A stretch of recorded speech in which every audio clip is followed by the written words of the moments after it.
Hi, this is Phil. This video is connected to an essay that I'm writing for my blog, Koryu Matters. The title of the essay is at this point, The Problem with the Koryu, Part 1. And so this essay and this video is inspired by a video that Anthony Cummings made quite recently, and which the videos that inspired from Stephen and Good Karma, 3 videos. Anthony's original video was to do with his efforts to reconstruct a technique that is quite vaguely described in a 16th century military manual written by a famous samurai general. The purpose of this video is to illustrate that no matter how much effort you put into that, if you don't have the relevant practical experience, then you can sometimes miss the blindingly obvious. The result of Anthony's interpretation looked something along the lines of this.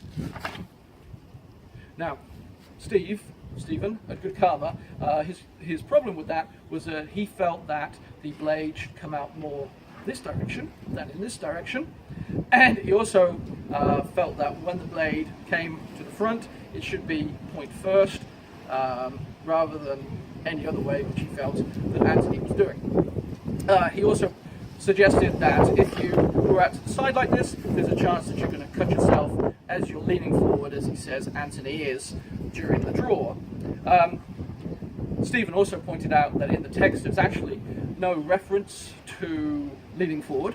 That is true, and there's also no reference as to what to do with the blade once it's drawn. So nothing about that. That is also true.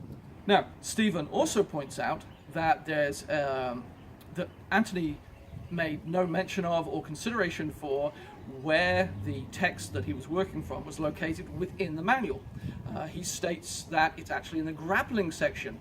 There's a grappling technique before that technique, there's a grappling technique afterwards, and it's a very, very valid point. So in light of this interpretation, Stephen says that the reason that the author states that you should draw forward, not forward, specifically says not forward, is because if someone is in front of you, then he's going to prevent you from drawing the weapon, and you should draw to the side where the person isn't. And this is where it gets really interesting, because in my opinion, despite Anthony Cummings' academic resources and training, and Stephen's stated 13 years experience in koryu, I believe both of them have completely missed the point of the technique and the discussion. In Karate, the school that I teach, we have approximately 30 techniques involving various different kinds of grab onto a swordsman, and some of those involve, just as with the next technique in the manual, from the technique we're discussing, involve attempts to block the swordsman drawing with his right hand. And sometimes those techniques involve the opponent using the right hand, sometimes the left hand, sometimes both hands. So after watching Anthony and Stephen's reconstructions and taking in mind what Stephen has said about the context of the passage within the manual as a whole, it dawned on me that this in fact is not a draw at all. It is in fact something of a catch-all technique to react to any attempt to stop your right hand, which is actually what the next technique in the manual is. So, as Stephen rightly says, by stepping back, you create distance. We're assuming the scenario is a person standing in front of you, you do in fact create distance for you to draw, perfectly accurate. However, when you apply the person actually trying to grab your wrist, the step back has another purpose, and also it creates a lean forward, which helps with that. So if you're actually leaning forward, you're actually moving your hips back with the leg. So as the grip goes on, as you lean back, first of all, you're pulling his weight inwards towards you. Now, when someone goes to grab you when they really mean it, there's a great deal of effort behind it, because if that fails, then you're probably going to complete drawing your sword and try and kill the other person. So, unlike the skeleton in Stephen's video, when this gentleman tries to put the grip on, he's going to put it using all of his weight, because he does not want me to be able to draw that weapon. And this happens. So if you move back, it actually pulls his weight in towards you. So that's the first part of the technique. The second part of the technique, put the grip on more lightly this time, is you're drawing out to the side. Drawing out to the side has another effect, which is, as you step back, it's the easiest way to allow your arm to actually start drawing, because his weight, you're not fighting his weight, you're not pushing against his weight, you're just redirecting it in a curve, so it's not nearly as difficult. So that enables you to, when he puts it on properly, to actually open the blade somewhat.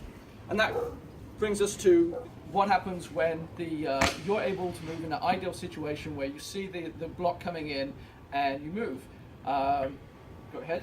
The purpose of bringing the blade across is as clearly demonstrated here. If he's putting all his weight behind it, which, as I said, he would do if he was trying to stop you draw, is a very good chance that he is going to cut his hand, lose fingers on a good blade, which is why I'm using this blade, which has barely an edge on it, and he's using gloves. So he's going to actually earnestly try and attempt to stop me drawing, and we'll show what happens, hopefully.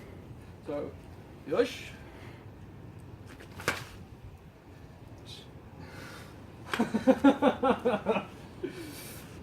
And there it is. It would appear that my approximately 35 years of doing thousands of repetitions of somebody trying to stop the blade gave me an insight into what that text could mean that was unavailable to Stephen or Anthony. Now, I should mention that Stephen, in one of his videos, does actually say that in order to properly research that technique, you should talk to a koryu instructor whose syllabus includes grappling. Okay, I wanted to do a quick addendum because I didn't really explain the options once the blade has come out about this far. I think I gave the impression that you couldn't really do anything from that point, and that would leave the guy's grip still on your wrist. So I wanted to show possible options from there. I think the reason that he doesn't go into this is because they're so obvious. I think if you have to be shown them, then you probably shouldn't be a samurai in the Sengoku era anyway. So going to do it with the bokken simply because it's safer. We're just going to go through a few of the options. So step forward. Now we've stepped out to the, drawn it to the side somewhat that way. Okay, from this point you can probably see that there's an obvious one already. The pressure's still on, he's still gripping hard onto my wrist, but he's very near that edge. And even with the blade still in the scabbard, all you have to do is lever it up. It doesn't require any strength. He's going to pull his hand off anyway. He knows that's a razor sharp blade. Okay, next option is you draw it to the side. Okay, say he continues pushing the pressure. He's pushing the pressure this way towards me. It's very easy to draw the blade. I'm not cheating because I don't have a sheath. It's just as easy to do that. Next option, you draw to the side. If he pulls back, he doesn't make it anymore. It's very easy again to draw the blade because you can just take a step back. Third option is if he were to simply just hold on to it tight. Again, all sorts of things you can do at this point. You can put it that way, and then obviously you've got the blade at his face. Just loads of different options, which I think it's ridiculous to think that any self-respecting swordsman wouldn't know about in that era. Okay, that's about it. Thank you.